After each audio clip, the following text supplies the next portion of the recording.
Imagine this. You give your whole heart to someone. You treat them with loyalty, kindness, and respect only to find out they're sneaking around with a guy you despise. Now imagine not just catching them in the act, but turning the tables so perfectly that the betrayal lands them in a jail cell, side by side with the very person they cheated with. That's exactly what happened to me. And trust me, this revenge wasn't just sweet, it was deliciously poetic. Before I dive into this roller coaster of betrayal and justice, I've got to ask, have you ever dreamed of serving karma on a silver platter? If yes, then hit that subscribe button right now. Drop a like on this video, and tell me in the comments about the most satisfying revenge you've ever seen or imagined. Because today, you're about to witness justice in its rawest form. I was 18 years old. You know that age. Still figuring out who you are, standing somewhere between teenage dreams and the crushing responsibilities of adulthood. I wasn't a partier, I wasn't reckless, and I wasn't someone who drifted aimlessly. I had goals, a vision for my future, and a work ethic that people twice my age respected. At that time, I was dating a girl I had known since high school. Let's call her Emily for the sake of this story. We'd been together for about a year, and in my young, hopeful mind, that felt like forever. She was my first real girlfriend, and in many ways, I thought she might be the one I'd spend years with. But looking back, the signs were there. In the last month of our relationship, something had shifted. Conversations became shorter. She was suddenly too busy to see me, too exhausted to hang out, too preoccupied with her so-called work at her family's grocery store. And here's the thing, I knew her family well. Their grocery store had been around for years, a small but beloved local shop. In fact, when I was between jobs, I'd even worked there for a short while. Her father was one of those old-school, salt-of-the-earth men who respected discipline, honesty, and ambition. He and I got along incredibly well. Sometimes I'd help him unload deliveries, even after I stopped working there. He admired the fact that I didn't waste my life partying, that I was serious about building a future. We'd chat about goals, about business, about life. And that connection with her dad made what was coming sting even more. At first, I brushed off Emily's distance. Relationships go through ups and downs, right? I told myself she was tired, stressed, maybe even overwhelmed by family obligations. But then came the phone call. It was a Saturday night. I still remember the way my phone buzzed in my pocket, pulling me out of my study session. The name flashing on the screen belonged to one of my closest friends, someone who never called unless it was important. When I answered, her voice was hesitant, almost apologetic. "Hey, I don't know how to tell you this, but I think you should know. I just saw Emily. She wasn't working. She was out with some guy." The words didn't register at first. My heart thudded in my chest like a war drum. My ears buzzed like static drowning out everything else. "What do you mean, with some guy?" I managed to choke out. She hesitated. "I mean, they weren't just hanging out. They looked together, holding hands, laughing. You get what I'm saying." I wanted to throw up. My stomach twisted so violently I thought I might collapse. But denial is a powerful thing. I told myself my friend must have misunderstood.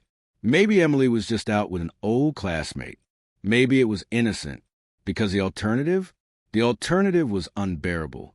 But deep down, a crack had already formed in my trust. For the next 3 weeks, I lived in a kind of mental hell. Every unanswered text, every excuse she gave for not seeing me, every time she claimed she was working late, it all played on loop in my head. I tried to push aside, tried to give her the benefit of the doubt. But the seed of doubt had already taken root, and it was growing, twisting, poisoning everything. Finally, I reached a breaking point. I needed proof. I couldn't live in this limbo anymore, swinging between hope and suspicion. So I convinced her, after weeks of trying, to finally come over to my place one night. She arrived just after dark, smiling faintly, almost mechanically, like someone putting on a mask. She tossed her keys and her phone on the table and said she needed a shower after work. And that's when it happened. That single moment that changed everything. Her phone sat there, screen dark, tempting me like forbidden fruit. My heart pounded in my chest. My conscience screamed at me, "Don't do it. Respect her privacy." But another voice, a colder, sharper one, whispered, "She's lying. She's betraying you. This is your chance to know the truth." With trembling hands, I picked it up. The screen lit up. No passcode, no barrier, just a direct window into the life she'd been hiding from me. And within seconds, my world shattered. Messages, dozens of them, between her and her ex-boyfriend, someone I remembered all too well from high school. This guy was the kind of loser who skipped classes, smoked behind the gym, and sold drugs to kids. The type of guy who thought being reckless was cool, a dirtbag through and through. And here were the messages, raw and undeniable. Her telling him how I was too nice, how I cared too much about work and school, how the only reason she hadn't dumped me already was because her family loved me. But it wasn't just emotional betrayal. No, it was physical too. The words stabbed me like knives. Weekend plans, a meetup, references to drinking, doing drugs, and worst of all, sleeping together. I dropped the phone back onto the table, like it had burned me. My hands shook, my vision blurred with rage and heartbreak. And then something else caught my eye. Their conversation had shifted to money, to needing cash for alcohol and drugs, to her admitting she didn't have enough, and then to him suggesting something that made my blood run cold. "Just take it from the store. They'll never notice." And she agreed. I scrolled further. My breath caught. Week after week, she'd been stealing hundreds of dollars at a time from her own family's business. Not only cash, but products too. $800 a weekend. Gone. It was like a switch flipped in my brain. The heartbreak, the betrayal, it all crystallized into something sharp, something cold. I wasn't just going to confront her. I wasn't just going to break up with her. I was going to make sure she paid for every single ounce of betrayal. And the beauty of it? I had all the evidence I needed right there in my hands. My mind was racing so fast it felt like a hurricane inside my skull. Betrayal burns in a way that words can barely capture. It's not just sadness. It's not just anger. It's this primal, disorienting mix of humiliation, rage, and heartbreak. I remember gripping the edge of the table, so hard my knuckles turned white. My body was trembling, but my brain had gone strangely cold and calculated. I could hear the sound of the shower running in the bathroom, the water hitting the tiles in a rhythmic patter. Every drop felt like a countdown. She had no idea that her entire secret life had just been blown wide open. And in that moment, I knew I had two choices. Confront her right then and there with nothing but my voice and my fury. Or play the smarter. Use her own actions against her. Make sure there was no escape, no way to twist the narrative. I chose the second option. My hands were shaking, but I opened the messaging app again. One by one, I screenshotted everything, the flirty messages, the insults about me being too nice, the plans to meet up, the details of the drugs and alcohol, and most importantly, the damning discussions about stealing from her own family store. Click, click, click. Each screenshot felt like a nail in her coffin. When I was done, I went a step further. I opened her father's contact. My thumb hovered over the screen. Could I really do this? This was his daughter. This was going to devastate him. But then I thought about the way he had always spoken to me about honesty, about integrity. I thought about how much respect I had for him, and how much a fool he would feel if I kept this hidden. He didn't deserve to have his business drained right under his nose by the very daughter he trusted. So I sent the screenshots, every last one. And then, from her phone, I typed a simple message. Mr. Father's last name. This is my name. I found these messages on Emily's phone. I'm sorry. My heart was pounding so violently I thought it might crack my ribs. But once the message sent, a strange calm washed over me, like I had just shifted the balance of power. By the time I put the phone back, exactly where she had left it, the shower shut off. I scrambled to sit down on the couch, trying to look as casual as possible. My mind was anything but calm, though inside it was chaos. The bathroom door opened. She walked out, wrapped in a towel, humming lightly to herself as if everything in the world was normal. I looked at her, really looked at her, and I felt nothing but disgust. The girl I thought I loved suddenly felt like a stranger wearing a mask. I took a deep breath. "We need to talk," I said flatly. Her smile faltered. Okay." She sat down across from me, adjusting her towel nervously. "I know," I said. Just 2 words, but the weight behind them was heavy enough to shatter her composure. She blinked. "What do you mean, you know?" "I know about him. I know about what you've been doing on the weekends. I know about the drugs, the drinking, and the cheating." Her face went pale. Her mouth opened, then closed, like a fish gasping for air. "W8, it's not what you think." I cut her off, my voice sharp as a blade. Don't insult me further by lying to my face. I saw the messages." She froze. Her eyes widened in horror. I could almost see the gears turning in her head as she tried to piece together how I'd gotten access. Her lips trembled. "You went through my phone?" "Yes, I snapped. And thank God I did, because now I know who you really are." She looked down at her lap, silent. For a long moment, neither of us spoke. The only sound was the faint ticking of the clock on the wall. My chest was tight, my hands clenched into fists. Finally, I stood up. "We're done. You and me, it's over."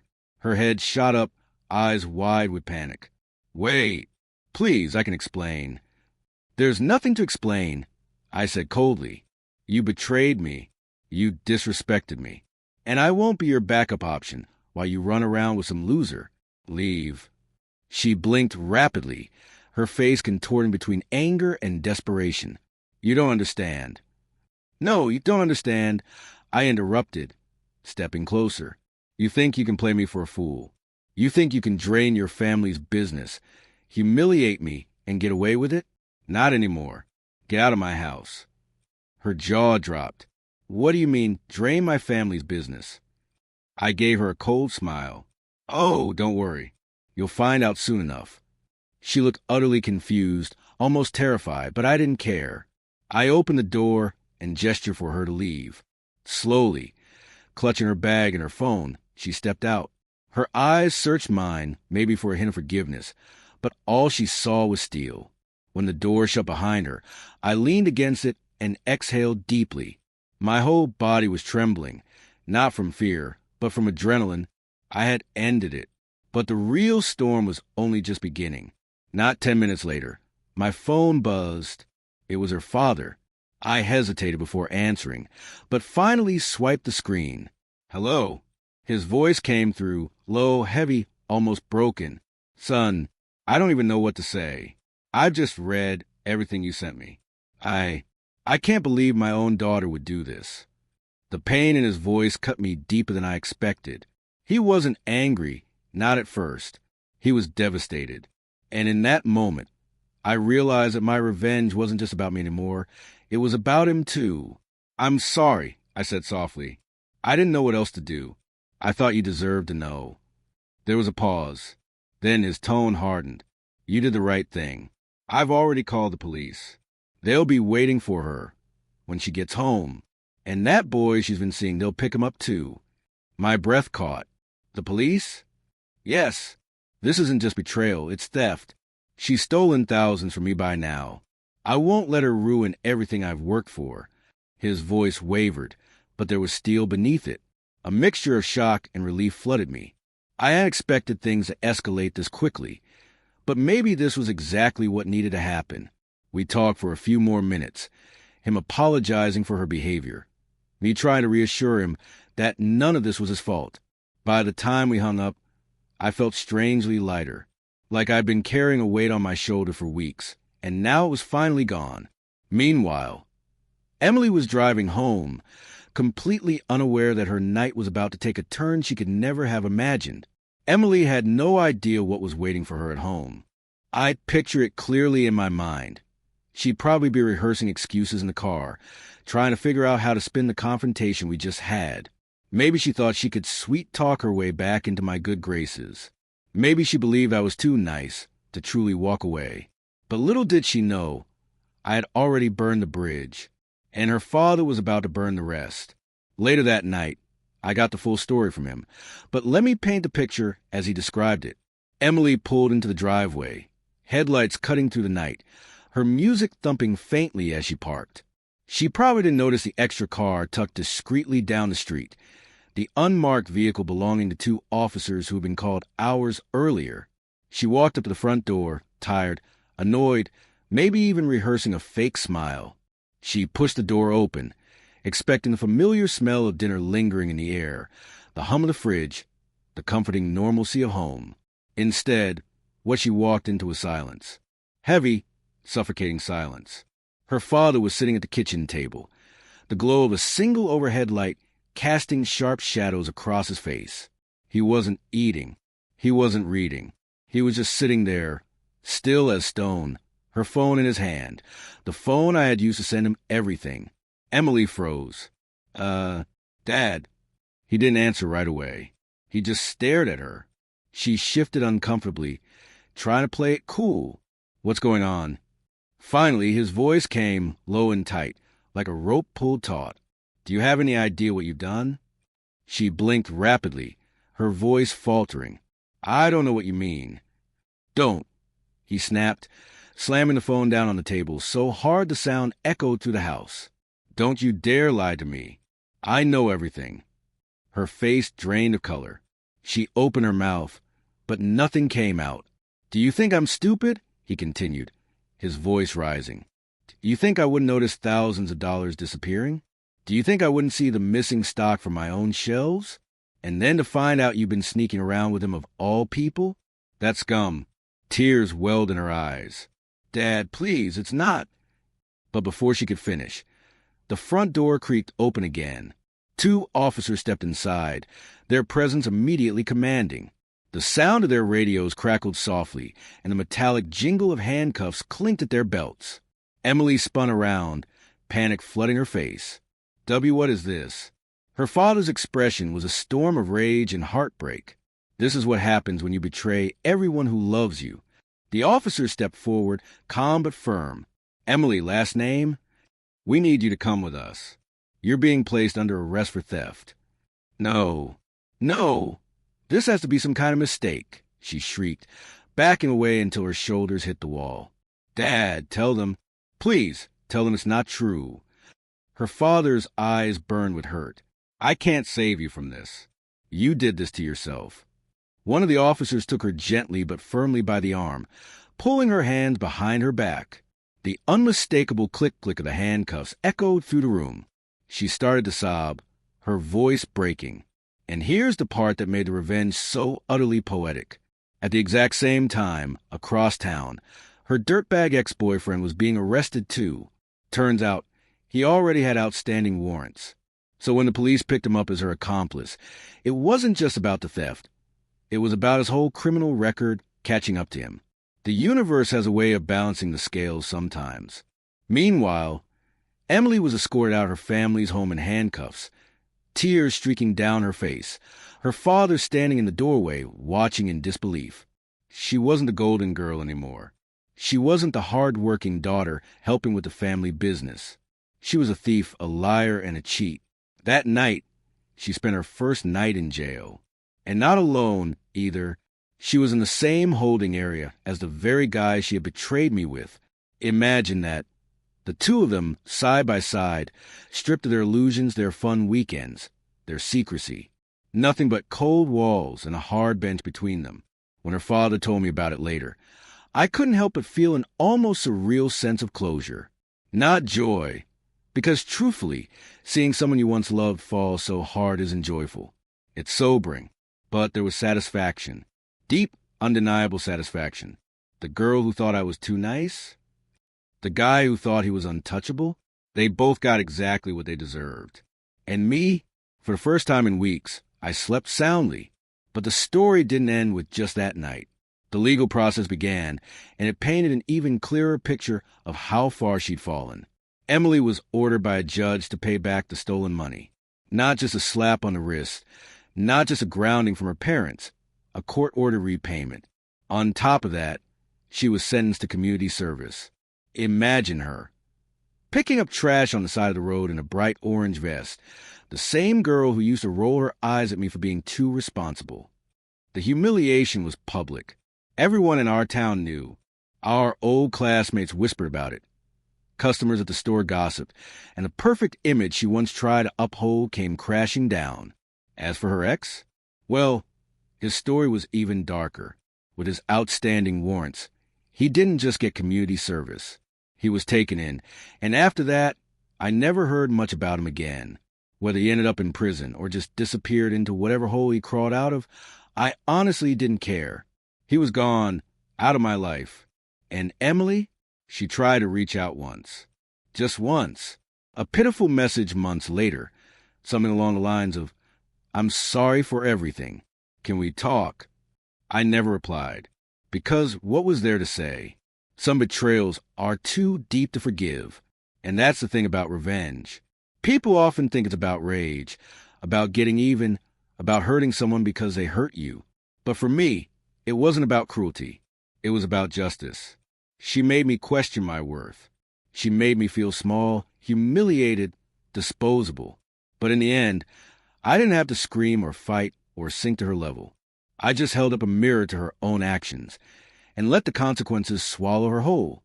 And when I think back to that 18-year-old kid, broken and furious, I realize something important. Sometimes the best revenge isn't about what you do to someone. It's about making sure they face what they did to themselves. The strange thing about revenge is that when the dust settles, you're left alone with your thoughts. After Emily's arrest, after the courtroom decisions, after the gossip died down, I found myself in a quieter space. And in that quiet, the emotions hit me in waves. At first, there was relief. Sweet, undeniable relief. For weeks, I had been suffocating under suspicion, anger, heartbreak. Every unanswered text from her had felt like a dagger. Every "I'm too busy" excuse had eaten at me. And now it was over. The truth was exposed. The lies had crumbled. I didn't have to question my own instincts anymore. But then came the ache. The deep, lingering ache of betrayal. You see, when someone cheats on you, it's not just about the physical act. It's about what it says. It tells you you weren't enough. It tells you all the love, effort, loyalty you gave didn't matter. It makes you feel disposable, replaceable, like the foundation of your worth has been kicked out from under you. I would lie awake at night, replaying everything in my mind. The way she used to smile at me. The way she once promised we'd make things work no matter how busy life got. The little notes she left in my backpack when we first started dating. All of it suddenly tainted, suddenly meaningless, because while she was telling me one thing, she was out doing another. And the worst part? I blamed myself. Maybe I was too nice. Maybe I did care too much about work and not enough about fun. Maybe if I'd been more reckless, more wild, she wouldn't have strayed. That's the poison cheating leaves behind. It makes you question not just a relationship, but who you are at your core. I carried that poison with me for a long time. It affected how I saw women. Every new girl I met, I wondered, will she betray me too? Every kind word, every smile, every touch, I questioned sincerity. My guard went up like a fortress, tall and unyielding. And the sad truth? That fortress kept me safe, but it also kept me isolated. It's incredible how one betrayal can ripple outward, changing not just a relationship, but an entire worldview. But here's the thing I've learned years later. The revenge helped. Not in a petty way, not in a cruel way, but in a healing way. Because here's what would have happened otherwise. If I had simply broken up with her, quietly, without exposing her lies, I would have walked away with nothing but self-doubt. She might have painted me as the bad guy. She might have gone on draining her family's store, living her double life, while I was left haunted by what-ifs. But because I acted, because I gathered proof, because I stood up for myself, because I told the truth, I reclaimed my power. I wasn't just a victim of cheating. I was the one who made sure justice was served. And in a twisted way, her punishment wasn't just for me. It was for everyone she hurt, her family, her father, the business that had supported her for years. She wasn't just betraying me. She was betraying them. and they deserved the truth every bit as much as I did. I remember meeting her father again a few weeks after everything happened. I had stopped by the store just to pick up some groceries. I didn't expect to see him, but there he was, stocking shelves like he always did. When he spotted me, his face softened. He set down the box he was holding and walked over.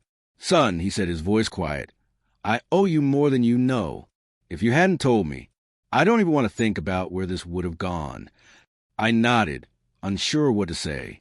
He put a hand on my shoulder, his grip firm. Fatherly. "Don't you ever doubt that you did the right thing. Sometimes doing the right thing hurts, but it's still the right thing." Those words stuck with me. Because here's the truth about revenge, at least the way I see it now. If it's about cruelty, it'll eat you alive. But if it's about justice, if it's about restoring balance, then it can set you free. Did Emily deserve jail time? Absolutely. Did she deserve to face the humiliation of her actions being exposed? Without question. Did I feel like I went too far? Not once. Because she wasn't just a cheater. She was a thief, a liar, someone willing to bleed her own family dry just to fuel weekends of drugs and alcohol with a guy who was going nowhere. And me? I was the guy who finally put an end to it. Looking back now, I realized that moment was a turning point in my life. I learned that being too nice isn't a weakness, that caring about work, about goals, about a future, that's not something to be ashamed of. It's something to be proud of. And if someone can't see the value in that, that's their loss, not mine. I also learned that betrayal says more about the betrayer than the betrayed. Emily's choices weren't a reflection of me. They were a reflection of her weakness, her recklessness, her lack of integrity. And in the end, she paid the price. But let me take you back, for just a moment, to that night when she sat in a jail cell beside her ex. I wasn't there physically, but in my mind, I can picture it so clearly. The fluorescent lights buzzing overhead, the smell of sweat and disinfectant in the air, the cold metal bench under her legs, the weight of the handcuffs still lingering on her wrists, and sitting right beside her, the guy she threw everything away for, the guy who thought he was some kind of outlaw, but who was really just another criminal statistic. Imagine the silence between them. No more playful texts, no more weekend hookups. Just two people realizing the consequences of their actions, trapped in the same cage. There's a kind of poetry in that. And maybe, just maybe, she thought of me, thought of what she had lost, thought of the guy who was too nice, but who had actually been her one chance at something real. But by then it didn't matter, because I had moved on. So what did I take from all this? That betrayal hurts, yes. That heartbreak can twist your insides and make you question everything you are. But also, that justice is possible. That you don't ever roll over and accept being disrespected. That sometimes the sweetest closure isn't forgiveness, it's consequences. And if you're watching this, if you've ever been cheated on, lied to, disrespected, remember this. Their actions don't define your worth. Their betrayal doesn't make you less. It just reveals who they really are.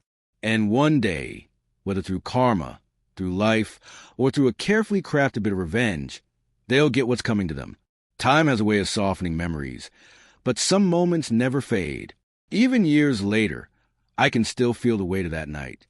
The way my hands shook as I scrolled through her messages. The pounding of my heart when I realized the depth of her betrayal. The look on her face when I told her, flatly, I know. It plays in my mind like a film reel, grainy, imperfect, but unforgettable. And yet, if you ask me now whether I regret any of it, the answer would be no, not a single part. Because the truth is, that experience shaped me. It hardened me, yes, but it also clarified what I value most. Honesty, integrity, loyalty. I learned, painfully but effectively, that not everyone shares those values. Some people will use kindness as a weakness. Some will see your focus, your discipline, your ambition, not as admirable traits, but as inconveniences that get in the way of their reckless desires. And when they do, you have a choice. You can let their actions break you, or you can let their actions reveal them for who they are and walk away stronger. I remember sitting on my bed the night after everything happened, staring at the ceiling in the dark. My mind was racing with 1,000 thoughts, but beneath the chaos, there was a strange, steady undercurrent of peace. Because for the first time in weeks, I didn't feel like a fool. I didn't feel like the guy I left in the dark, waiting for scraps of attention.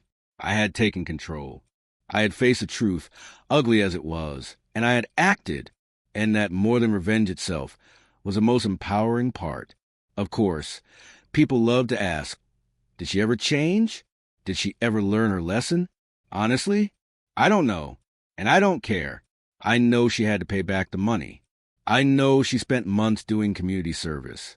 I know her reputation was shattered in our small town. Everywhere she went, people whispered. Her name wasn't associated with beauty or popularity anymore. It was associated with theft, betrayal, and handcuffs. Maybe that forced her to reflect. Maybe it didn't. But by then, it wasn't my problem anymore. And that's another lesson I took from all this. Your revenge doesn't have to be about controlling their future. It doesn't have to be about making sure they suffer forever. It just has to be about ensuring that, for once, they face the consequences of their actions. After that, you let go. Sometimes I imagine an alternate reality. A reality where I never went through her phone. A reality where I kept ignoring the red flags, clinging to hope, letting her keep lying to me. In that reality, she might still be stealing.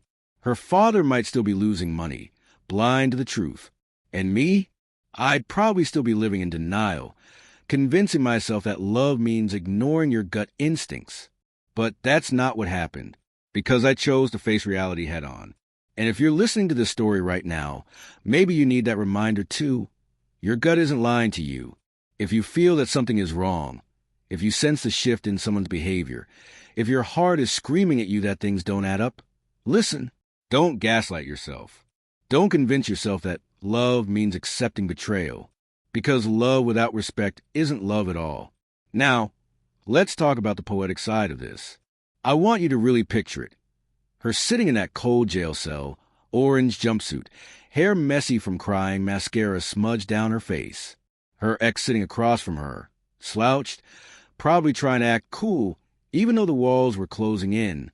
There's no music in the cell, no alcohol, no parties, no hiding behind text messages. Just silence, broken by the occasional cough, the buzz of fluorescent lights, the distant sound of the door clanging shut. That's what her choices bought her. And it wasn't me who did that to her. She did it to herself. I was just a messenger, the one who refused to let her lies keep winning. The irony, of course, is that she once said I was too nice, too focused, too boring. But in the end, it was exactly those traits, my discipline, my refusal to look the other way, my unwillingness to be played, that exposed her. Too nice? No, just too smart to be used forever. Looking back, there's a strange beauty in how it all unfolded. Because yes, it hurt. Yes, it made me question myself. Yes, it scarred me in ways I carried for years. But it also freed me. It freed me from someone who didn't value me. It freed me from a relationship built on lies. It freed me to grow, to focus on myself, to find people who truly respected me.